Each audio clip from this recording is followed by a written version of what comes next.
ಶ್ರೀಗುರುಭ್ಯೋ ನಮಃ ಪರಮಗುರುಭ್ಯೋ ನಮಃ. ಶ್ರೀಮದಾನಂದತೀರ್ಥಭಗವತ್ಪಾದಾಚಾರ್ಯಗುರುಭ್ಯೋ ನಮಃ. ಪ್ರಾರಂಭವಾಕ್ಯಜಲವೇ ಭುವನೈಕಸಾರಂ ಶೈಲಂಕೃತೋ ವಿದವೇದಪದಪ್ರಚಾರಂ ಆರಂಜಿತಾಮರಗಣಂ ಶುಕಚಿಚ್ಶರೀರಂ ಧೀರಂ ಸ್ಮರಾಮಿ ಪ್ರತಿಸತ್ಯವತೀ ಕುಮಾರಂ. ಜಯತಿ ಹರಣಚಿಂತ್ಯಃ ಸರ್ವದೇವೈಕವಂದ್ಯಃ ಪರಮಗುರುವಿಟ್ಟಾವಾಪ್ತಿರಸ್ಸಜ್ಜನಾನಾಂ ನಿಖಿಲಗುಣಗಣಾನ್ನೋ ನಿತ್ಯರ್ಮುಕ್ತದೋಷಾ ಸರಸಿಜನಯನೋऽಸೌ ಶ್ರೀಪತಿರ್ಮಾನತೋನ ಅಬ್ಬರಮಂ ಭಂಗರಹಿತಂ ಅಜಡಂ ವಿಮಲಂ ಸದಾ ಆನಂದತೀರ್ಥಮದಲಂ ಭಜೆ ತಾಪತ್ರಯಾಪಹಂ. ಪೃಥ್ವೀಮಂಡಲಮಧ್ಯಸ್ಥ ಪೂರ್ಣಬೋಧಮತಾನಭಾ ವೈಷ್ಣವಾ ವಿಷ್ಣುಹೃದಯ ತಾನ್ನಮಸ್ಸೇ ಗುರುನ್ಮಮ. ಅರ್ಥಿಕಲ್ಪಿತಕಲ್ಪೋಯಂ ಭೃತ್ಯರ್ಥಗಜಕೇಸರಿ ವ್ಯಾಸತೀರ್ಥಗುರುದ್ಭೂಯಾದಸ್ಮದಿಷ್ಟಾರ್ಥಸಿದ್ಧಯೇ ತಪೋ ವಿದ್ಯಾ ವಿರಕ್ತ್ಯಾದಿ ಸದ್ಗುಣೋಗಾಕರಾನಂ ವಾದಿರಾಜಗುರುನ್ಮಂದೇ ಹಯಗ್ರೀವಪದಾಶ್ರಯಾನ್.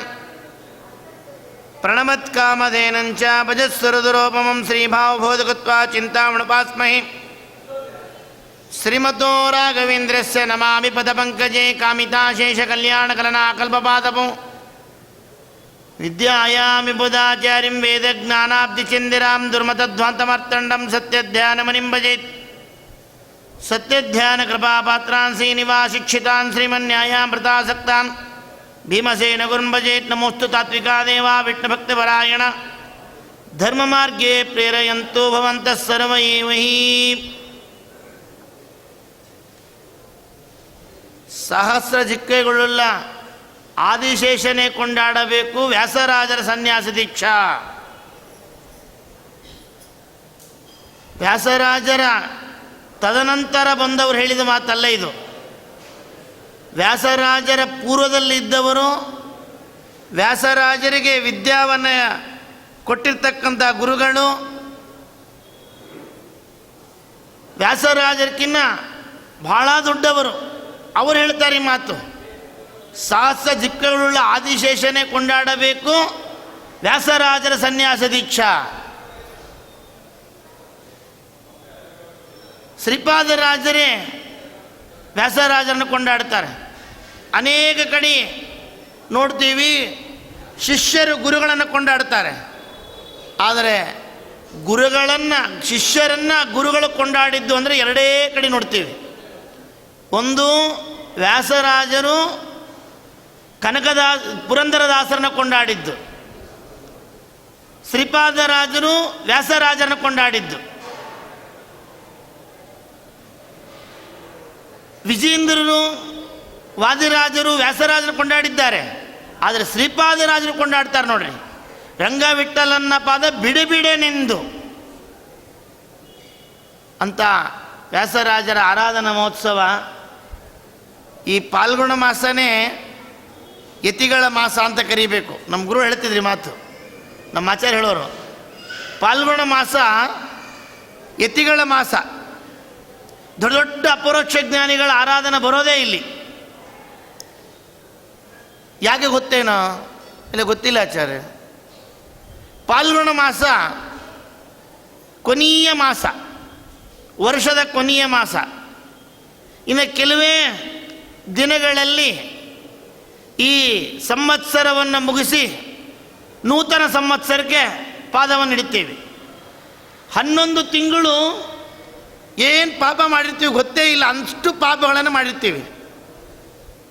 ಪುಣ್ಯ ಸಾಧನ ಮಾಡೀವಿ ಅಂತಂದರೆ 11 ತಿಂಗಳೊಳಗೆ 24 ತಾಸು 11 ತಿಂಗಳು 1 ಸೆಕೆಂಡು ಅಥವಾ ಅರ್ಧ ಸೆಕೆಂಡು ಸಾಧನವನ್ನು ಮಾಡಲಿಕ್ಕೆ ಪ್ರಯತ್ನ ಮಾಡಿರ್ತೀವೋ ಏನೋ.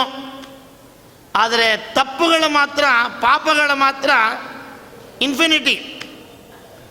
ಇಷ್ಟೊಂದು ಹೇಳಲಿಕ್ಕೆ ಆಗೋದಿಲ್ಲ, ಅನಂತ ಪಟ್ಟಿಷ್ಟು ಪಾಪಗಳನ್ನು ಮಾಡಿರ್ತೀವಿ. ಆ ಪಾಪಗಳನ್ನು ಪರಿಹಾರ ಮಾಡ್ಕೋಬೇಕಾದ್ರೆ ಗುರುಗಳ ಸ್ತೋತ್ರದಿಂದನೇ ನಾವು ಅದನ್ನು ಪಾಪವನ್ನು ಪರಿಹಾರ ಮಾಡ್ಕೋಬೇಕೇ ವಿನಃ ಬೇರೆ ದ್ವಾರ ಇಲ್ಲೇ ಇಲ್ಲ.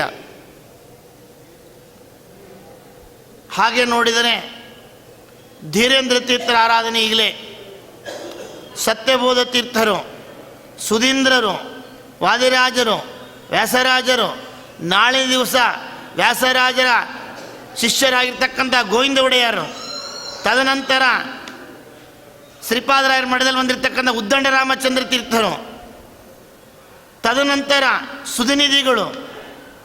ಇನ್ನು ಕೊನೆಯ ದಿವಸ, ವರ್ಷದ ಕೊನೆಯ ದಿವಸ, ಮರುದಿವಸನೇ ನೂತನ ಸಂವತ್ಸರಕ್ಕೆ ಕಾಲ ನೀಡ್ತೀವಿ. ಅವತ್ತೇ ಅಮಾವಾಸ್ಯೆ ದಿವಸ ಸತ್ಯ ಸಂಕಲ್ಪರು ಎಲ್ಲ ದೊಡ್ಡ ದೊಡ್ಡ ಮಹನೀಯರ ಆರಾಧನೆ ನೋಡ್ರಿ. ಇವತ್ತು ಯತಿಗಳ ಮಾಸ ಅಂತ ಕರಿಬೇಕಿದನ್ನು. ಸಕಲ ಪಾಪವನ್ನು ಪರಿಹಾರ ಮಾಡತಕ್ಕಂಥ ಅಪರೋಕ್ಷ ಜ್ಞಾನಿಗಳ ಆರಾಧನೆ ದಿವಸ. ಆರಾಧನೆ ಅಂದರೆ ಏನು? ಏನೋ ಊಟಕ್ಕೆ ಹೇಳ್ಯಾರೆ 12ವರೆಗೆ ಅಲ್ಲಿ ಹಾಕ್ತಾರೆ, 12 ಗಂಟೆಗೆ ಹೋದ್ರೆ ಆಯಿತು, ಇಲ್ಲ 12 ಕಾಲಿಗೆ ಹೋದ್ರೆ ಆಯಿತು.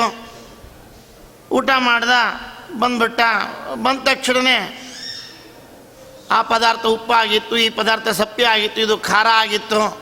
ಇಷ್ಟೇ ನಮ್ಮ ಆರಾಧನೆ. ಪೂರ್ವಾರಾಧನೆ, ಮಧ್ಯಾರಾಧನೆ, ಉತ್ತರಾರಾಧನೆ ಅಂತ.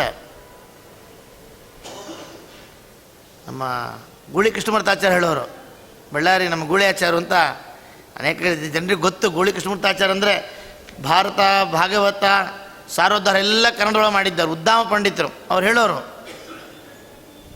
ಪೂರ್ವಾರಾಧನೆ ಅಂತಂದರೆ ಚಕ್ಷುಸ್ಸನ್ನು ತೆಗೆದಿರ್ತಾರಂತೆ. ಮಧ್ಯಾರಾಧನೆ ದಿವಸ ಈಕ್ಷಣೆ ಮಾಡ್ತಾರಂತೆ, ನೋಡ್ತಾರಂತೆ. ಉತ್ತರಾರಾಧನೆ ದಿವಸ ನಾವು ಮಾಡಿರ್ತಕ್ಕಂಥ ಪಾಪವನ್ನೆಲ್ಲವನ್ನು ಪರಿಹಾರವನ್ನು ಮಾಡಿ ಅನುಗ್ರಹವನ್ನು ಮಾಡ್ತಾರಂತೆ. ಅದಕ್ಕೆ ಪೂರ್ವ, ಮಧ್ಯ, ಉತ್ತರ ಆರಾಧನೆ ಮಾಡಬೇಕಪ್ಪ. ಉತ್ತರಾರಾಧನೆಯಿಂದ ಮರುದಿವಸದಿಂದ ಮುಂದೆ ಬರ್ತಕ್ಕಂಥ ಆರಾಧನೆಯ ಹಿಂದಿನ ದಿನಕ್ಕೆ ಏನು ಮಾಡ್ತೀವಿ, ಭಜನೆ ಮಾಡ್ತೀವಿ, ಅದೆಲ್ಲ ಪೂರ್ವಾರಾಧನೆಯೇ. ಅದು ಮಧ್ಯಾರಾಧನೆ ಆಗೋಯ್ತು, ಮಾಡಲಿಕ್ಕಾಗಲಿಲ್ಲ ಅಂತ ಯಾವ ರೀತಿಯೂ ನಾವು ಬೇಜಾರು ಪಟ್ಕೊಂಬಾಗಿಲ್ಲ. ಮರುದಿವಸದಿಂದ ಏನು ಪೂರ್ವದವರೆಗೆ ಮಾಡ್ತಿ ಅದೆಲ್ಲವೂ ಕೂಡ ಉತ್ತರದ್ದು.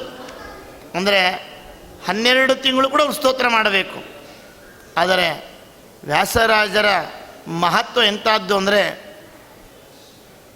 ವ್ಯಾಸರಾಜರಿಗೆ ಈ ಕೀರ್ತಿ ಬರಲಿಕ್ಕೆ ಏನು ಕಾರಣ? ಶ್ರೀಪಾದರಾಜರ ಹತ್ರ ಅಧ್ಯಯನವನ್ನು ಮಾಡಿ, ಶ್ರೀಪಾದರಾಜರ ಮುಖದಿಂದ ಸರ್ವಮೂಲಾದಿ ಟೀಕಾದಿ ಗ್ರಂಥಗಳನ್ನು ಶ್ರವಣವನ್ನು ಮಾಡಿ ಅದರ ಅರ್ಥ ಎಷ್ಟು ಗಾಂಭೀರ್ಯ ಇರ್ತಕ್ಕಂಥದ್ದೊಂದನ್ನು ಮಂದಾರ ಮಂಜರಿ, ಭೇದೋಜ್ಜೀವನ, ನ್ಯಾಯಾಮೃತ, ತರ್ಕತಾಂಡವ, ಚಂದ್ರಿಕಾದಿ ಗ್ರಂಥಗಳಲ್ಲಿ ಅಷ್ಟೇ ಅಲ್ಲ, ಇನ್ನು ಅನೇಕ ಪದಪದ್ಯಗಳಲ್ಲಿ, ಸುಳಾದಿಗಳಲ್ಲಿ ಹೇಳಿರ್ತಕ್ಕಂಥದ್ದಲ್ಲ, ಅದರಿಂದ ಅವರಿಗೆ ಎಷ್ಟು ಮಹತ್ವ ಬಂದಿರತಕ್ಕಂಥದ್ದು. ಆದರೆ ನಮಗೆ ಬಹಳ ಟೈಮು ಬಹಳ ಕಡಿಮೆ ಅದ. ಆದರೆ ಮನೋವಿಶುದ್ಧೇ ಚರಿತಾನುವಾದ, ವ್ಯಾಸರಾಜರ ಮಹತ್ವವನ್ನು ವಿಜೇಂದ್ರ ಒಂದು ಕಡೆ ಕೊಂಡಾಡ್ತಾರೆ. ನಮ್ಮ ಗುರುಗಳಾದ ವ್ಯಾಸರಾಜನ ಪ್ರಾತಃ ಕಾಲದಲ್ಲಿ ವ್ಯಾಸರಾಜ ವ್ಯಾಸರಾಜ ವ್ಯಾಸರಾಜ ಅಂತ ಯಾರು ಕೊಂಡಾಡ್ತಾರೆ, ಅಥವಾ ವ್ಯಾಸತೀರ್ಥ ವ್ಯಾಸತೀರ್ಥ ಅಂತ ಯಾರು ಕೊಂಡಾಡ್ತಾರೆ, ಸ್ತೋತ್ರವನ್ನು ಮಾಡ್ತಾರೆ, ವ್ಯಾಸರಾಜ ಅಂತ ಸ್ತೋತ್ರವನ್ನು ಮಾಡಿದ್ದಾರಂದರೆ ಒಳ್ಳೆ ರಾಜ್ಯ ಪದವಿ ಒಳಗೆ ತಾನು ದರ್ಬಾರವನ್ನು ಮಾಡ್ತಾನಂತೆ. ಎಲ್ಲರೂ ಕೂಡ ಅವನ ಅಧೀನದೊಳಗಿರ್ತಾರಂತೆ. ಅವನು ಮಾತಾಡಿರ್ತಕ್ಕಂಥದ್ದು ಯಾವುದನ್ನು ಕೂಡ ಯಾರೂ ಹಲ್ಲೆಗಳಿಯಲ್ಲಂತೆ. ಇನ್ನು ವ್ಯಾಸತೀರ್ಥ ಅಂಥೇಳಿ ಯಾರು ಸ್ತೋತ್ರವನ್ನು ಮಾಡ್ತಾರೆ, ತಪವನ್ನು ಮಾಡ್ತಾರೆ, ಅವರಿಗೆ ಒಳ್ಳೆಯ ರೀತಿಯಾಗಿರ್ತಕ್ಕಂಥ ಜ್ಞಾನವನ್ನು ಸಿಕ್ತದಂತೆ. ಅಂಥ ಇಂಥ ಜ್ಞಾನ ಅಲ್ಲಂತ, ಸಾಮಾನ್ಯ ಜ್ಞಾನ ಅಲ್ಲಂತೆ, ವಿಶೇಷವಾದ ಜ್ಞಾನ ಸಿಕ್ತದಂತೆ. ಆದರೆ ವ್ಯಾಸರಾಜರ ಮಹತ್ವವನ್ನು ನಾವು ನೋಡಬೇಕಾದರೆ ಎಷ್ಟು ಮತದೀಕ್ಷೆ ಇರ್ತಕ್ಕಂಥದ್ದು ಅವರಿಗೆ. ಹನುಮಂತ ದೇವರಲ್ಲಿ, ವಾಯುದೇವರಲ್ಲಿ ಎಷ್ಟು ಅಪಾರವಾದ ಭಕ್ತಿ. ತಾವು ಮಾಡಿರ್ತಕ್ಕಂಥ ಸ್ತೋತ್ರವನ್ನು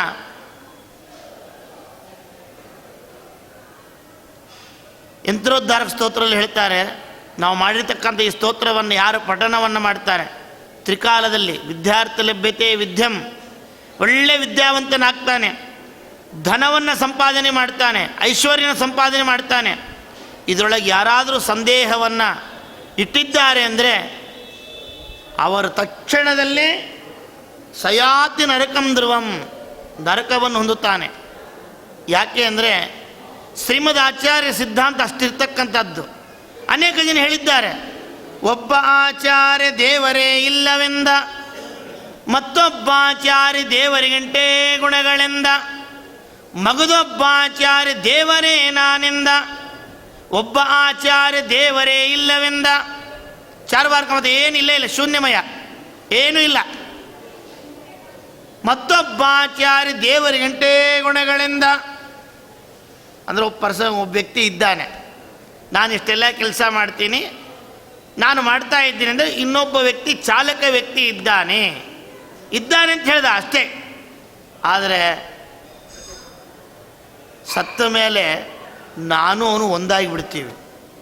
ಇಲ್ಲಿ ಮಾತ್ರ ಭೇದ ಎಂದು ಅಲ್ಲಿ ಒಂದೇ ಎಂಬ. ಮಗದೊಬ್ಬ ಆಚಾರ್ಯ ದೇವರೇ ನಾನೆಂದ, ಇವನು ಬಹಳ ದೊಡ್ಡ ಕಳ್ಳ ಅಂತೆ ಅವನು. ಯಾಕೆಂದರೆ ಅವನು ದೇವ್ರ ಹುಂಡಿ ಅಷ್ಟೇ ಕದ್ದ, ಇವನು ದೇವರು ವಸ್ತಾವಡಿ ಅಷ್ಟೇ ಕದ್ದ, ಆದರೆ ಇವನು ದೇವರನ್ನೇ ಕದ್ದು ಬಿಟ್ಟನಂತೆ. ಮಗದೊಬ್ಬ ಆಚಾರ್ಯ ದೇವರೇ ನಾನೆಂದ, ನಮ್ಮ ಮಧ್ವಾಚಾರ್ಯೊಬ್ಬರೇ ಪುರಂದರ ವಿಠಲನ್ನು ಸಗುಣ ಸಾಕಾರನೆಂದು ಸಾರಿ ಬೇಳಿದರು. ಶ್ರೀಮದಾಚಾರ್ಯ ಒಬ್ಬರಂತೆ ಈಶದಾಸ ಭಾವವನ್ನು ಹೇಳಿದವರು, ಯಾರೂ ಹೇಳಿಲ್ಲಂತ. ಆದರೆ ಇದರ ಮೇಲೆ ಯಾರಾದರೂ ಅನುಮಾನವನ್ನು ಇಟ್ಟಾರೆ ಅಂತಂದರೆ ವ್ಯಾಸರಾಜರನ್ನು ಅನುಸರಿಸಿ ಈ ಮಾತನ್ನು ಹೇಳ್ತಾರೆ. ನಮ್ಮ ಆಚಾರ್ಯ ಮತ ಅಮಿತ್ಯಾ ಮತ ಎಂದವ ಬ್ರಹ್ಮರಾಕ್ಷಸನು ಆಗುವನು ಕಾಣೋ ವಿಜಯ ವಿಠಲನ ಸಾಕ್ಷಿ. ಯಾರಾದರೂ ಹನುಮಂತ ದೇವರ ಮಾತಿನ ಮೇಲೆ ಅವಿಶ್ವಾಸ ಮಾಡ್ಯಾರೆ ಅಂತಂದರೆ ಬ್ರಹ್ಮರಾಕ್ಷಸನಾಗ್ತಾನಂತೆ. ಅದನ್ನೇ ಹೇಳಿದ್ದಾರೆ ನೋಡಿ, ಸಯಾತಿ ನರಕಂ ಧ್ರುವಂ. ಆದರೆ ಸ್ನಾನವನ್ನು ಮಾಡಬೇಕು, ಮಾಡಿದಾಗ ಸ್ವಚ್ಛವಾಗ್ತದೆ.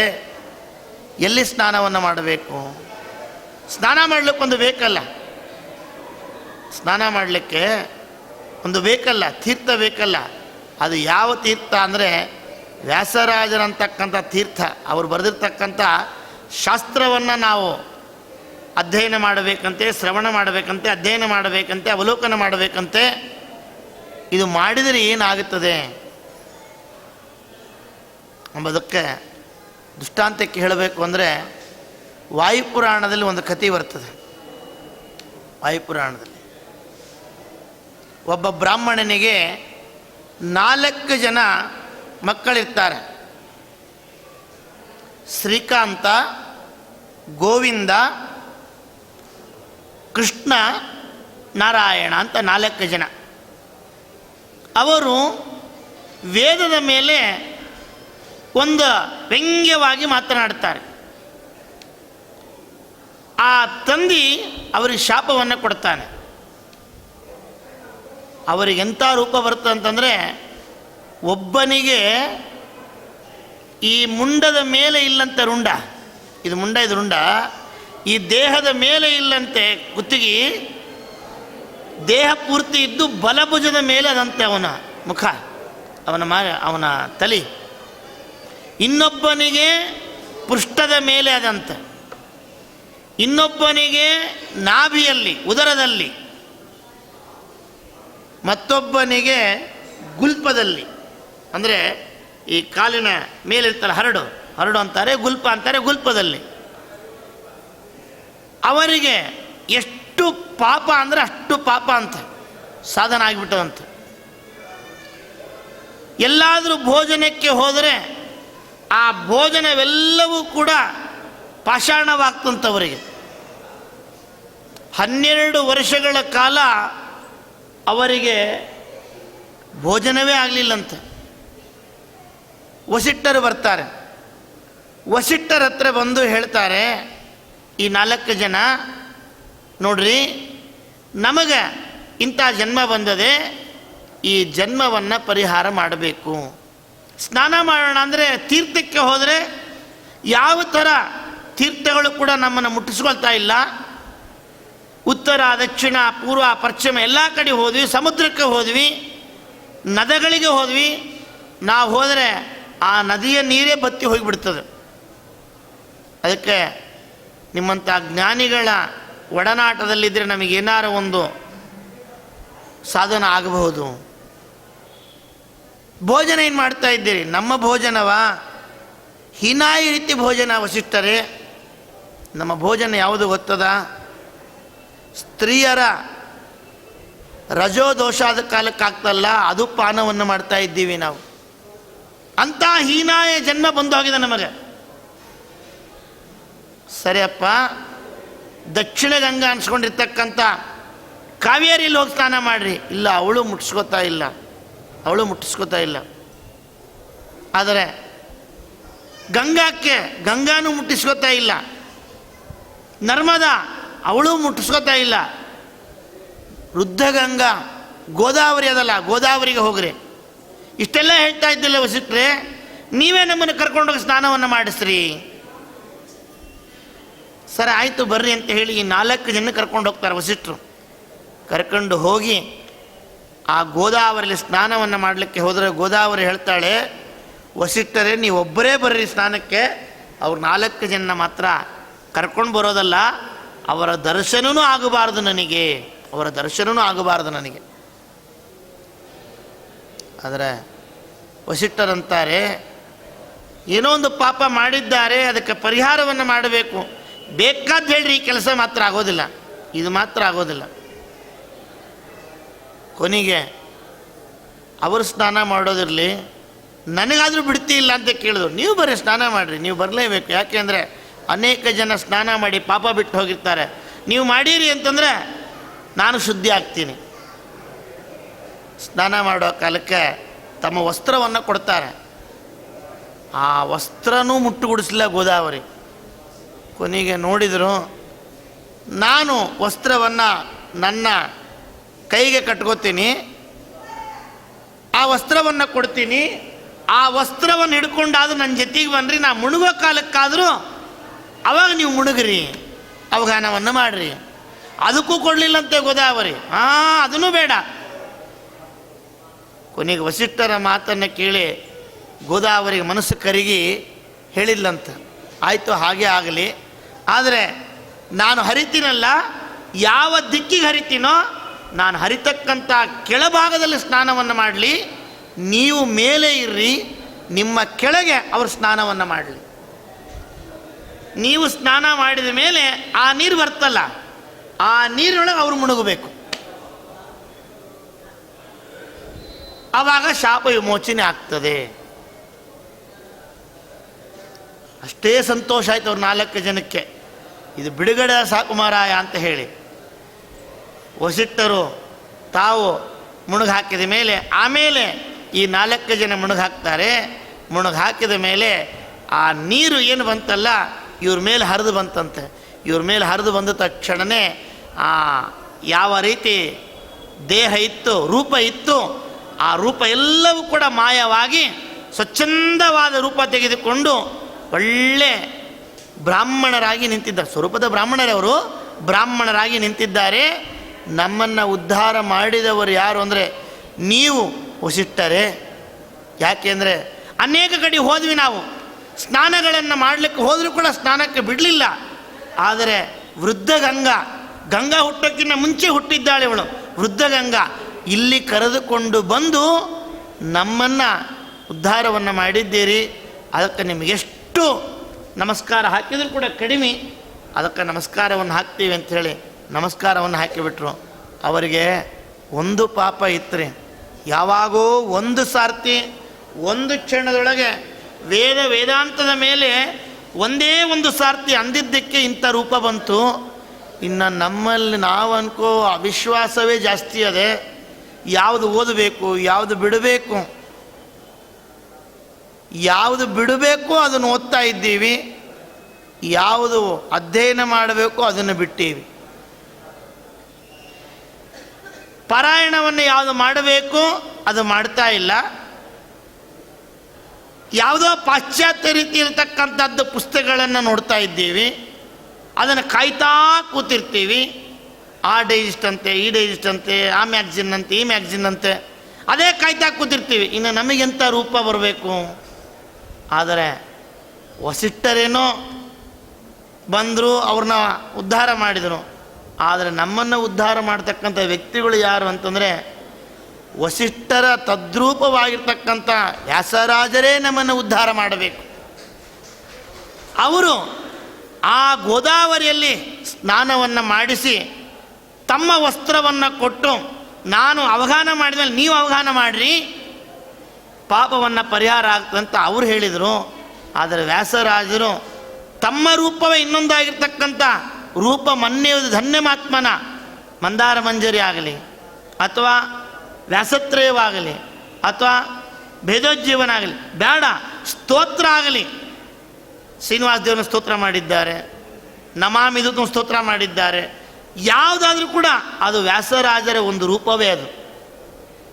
ಅದನ್ನು ನಾವು ಚಿಂತನೆ ಮಾಡಿದಾಗ ಆ ರೂಪ ವಸಿಷ್ಠರಲ್ಲ, ಆದರೆ ವ್ಯಾಸರಾಜರಲ್ಲಿ ದೊಡ್ಡದಾಗಿರ್ತಕ್ಕಂಥ ಗೋದಾವರಿ.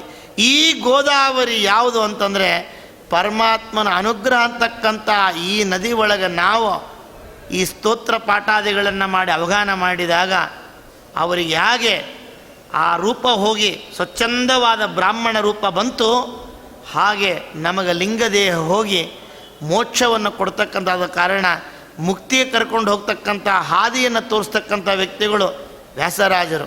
ಯಾಕೆ ಅಂತಂದರೆ ಪ್ರಹ್ಲಾದರಾಜರೇ ವ್ಯಾಸರಾಜರು ಅಂತ ಹೇಳಿ ವಿಜೇಂದ್ರ ಸ್ತೋತ್ರ ಮಾಡಿದ್ದಾರೆ. ರಾಯರು ಅಂತ ಅವ್ರು ಹೇಳಿಲ್ಲ, ಯಾಕೆಂದ್ರೆ ರಾಯರ್ಕಿನ ಹಿಂದೆ ನೋಡ್ರಿ, ರಾಯಕಿನ ಮುಂದಿನವರು ಬಂದವರು ಪ್ರಹ್ಲಾದರಾಜರ ಅವತಾರ ರಾಯರು ಅಂತ ಹೇಳಿದ್ದಾರೆ.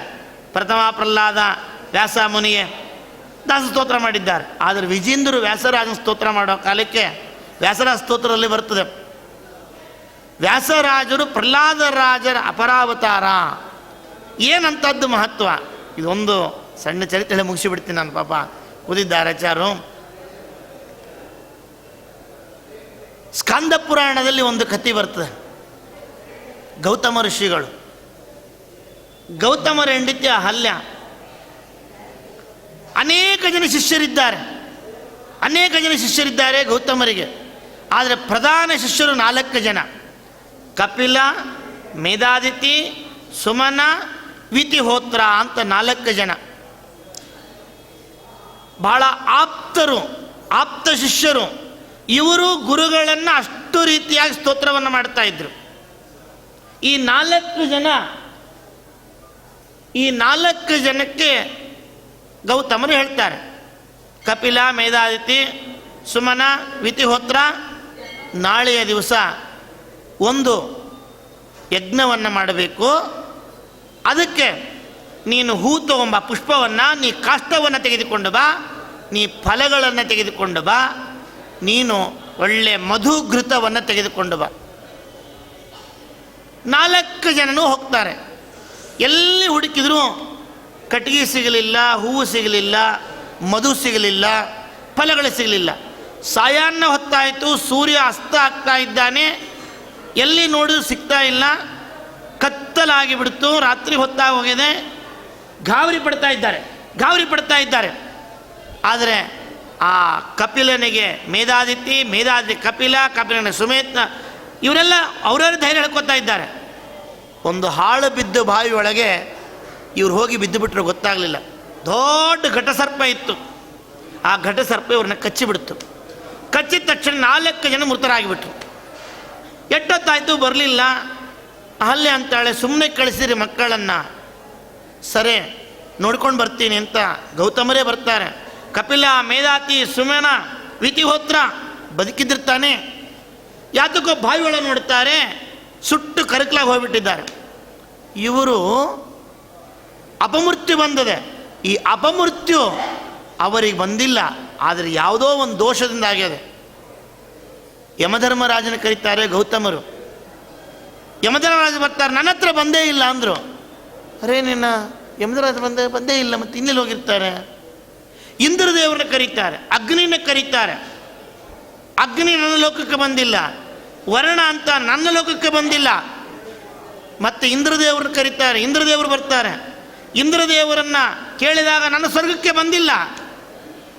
ಮತ್ತು ಇನ್ನೆಲ್ಲಿ ಹೋಗ್ಯಾರೆ ಅಂತ ನೋಡಿದಾಗ ಕೈಲಾಸದಿಂದ ರುದ್ರದೇವರು ಕರ್ಕೊಂಡು ಬರ್ತೇವ್ರು 4 ಜನನ್ನ. ಅವಾಗ ರುದ್ರದೇವರಂತಾರೆ, ಇವರಿಗೆ ಯಾವುದೋ ಒಂದು ಅಪಮೃತ್ಯು ಇತ್ತು ಜನ್ಮಾಂತರದಿಂದ. ಆ ಅಪಮೃತ್ಯು ಎಲ್ಲಿ ಪರಿಹಾರ ಆಗಿದೆ ಅಂದರೆ, ನೀವು ಇವರಿಗೆ ಅಧ್ಯಯನವನ್ನು ಮಾಡಿಸ್ತಾ ಇದ್ದೀರಲ್ಲ, ನಿಮ್ಮ ಮುಖದಿಂದ ಶ್ರವಣವನ್ನು ಮಾಡಿದ್ದಾರಲ್ಲ, ಆ ಒಂದು ಪುಣ್ಯದಿಂದ ಇವರಿಗೆ ಆ ಅಪಮೃತ್ಯು ಪರಿಹಾರ ಆಗಿದೆ. ಇವರು ನನ್ನ ಲೋಕದಲ್ಲಿ ಇರಬೇಕು ಅಂತ ರುದ್ರದೇವರಂತಾರೆ. ಇಲ್ಲ ಇಲ್ಲ, ನಾನು ಬಿಟ್ಕೊಡಲ್ಲ ಅಂತಾರೆ ಗೌತಮರು. ಆದರೆ ರುದ್ರದೇವರಂತಾರೆ, ಸರಿ ನಿಮ್ಮಲ್ಲಿ ಕಳಿಸ್ತೀವಿ, ನೀವು ಇವರಿಗೆ ವಿದ್ಯಾಭ್ಯಾಸವನ್ನು ಮಾಡಿಸಿ ಆಮೇಲೆ ನಮ್ಮ ಲೋಕಕ್ಕೆ ಕಳಿಸ್ರಿ. ಅಂದರೆ ಯಾರು ಗೌತಮರ ಹತ್ತಿರ ಅಧ್ಯಯನವನ್ನು ಮಾಡ್ತಾರೆ, ಶಶಾಕವನ್ನು ಯಾರು ಅಧ್ಯಯನ ಮಾಡ್ತಾರೆ, ರುದ್ರಾದಿ ದೇವತೆಗಳೇ ಅವ್ರನ್ನ ಕೊಂಡಾಡ್ತಾರೆ.